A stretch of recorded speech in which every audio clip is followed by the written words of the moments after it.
Ce qui m'a plu dans ce projet de Requiem civil, c'est justement l'intitulé qui est très original parce que en tant que chef de chœur et chef d'orchestre, on a l'habitude de jouer beaucoup de requiem, très divers, très variés, de plein d'époques, mais ce sont quasiment toujours des requiem liturgiques ou tout au moins religieux, parce que les requiem ne sont pas toujours liturgiques. Je pense notamment au requiem allemand de Brahms, qui n'est pas fait pour un office, mais qui est quand même sur un texte religieux. Et là, pour une fois, on a un requiem civil, donc vraiment sans aucune connotation de religion, avec par contre évidemment beaucoup de spiritualité.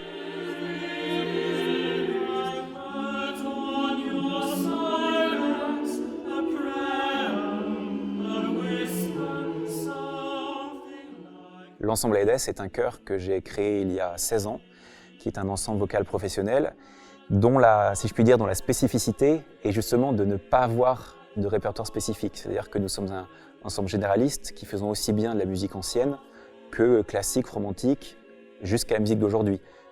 Et notamment, nous défendons beaucoup les musiques de création, les musiques d'aujourd'hui. C'est pourquoi nous avons été très intéressés quand la Fondation Rock Éclair nous a proposé de participer à cette aventure du Requiem civil.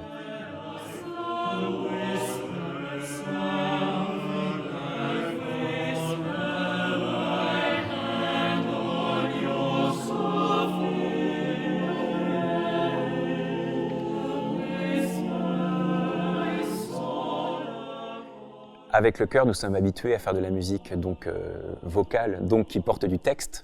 Comme d'habitude, on s'est beaucoup attaché à travailler la signification du texte, évidemment la bonne prononciation, et je dirais même la prononciation affective, c'est-à-dire sur quels mots porter les accents, quelles consonnes mettre en valeur, quelles consonnes allonger, écourter, pour que vraiment chaque mot puisse porter un sens. Moi je dis toujours, même si on ne comprend pas la langue, on doit comprendre les sentiments et le message que fait passer la langue. Donc on s'est beaucoup attaché à faire travailler ça. Mais c'est le travail habituel d'un chef de chœur, si je puis dire.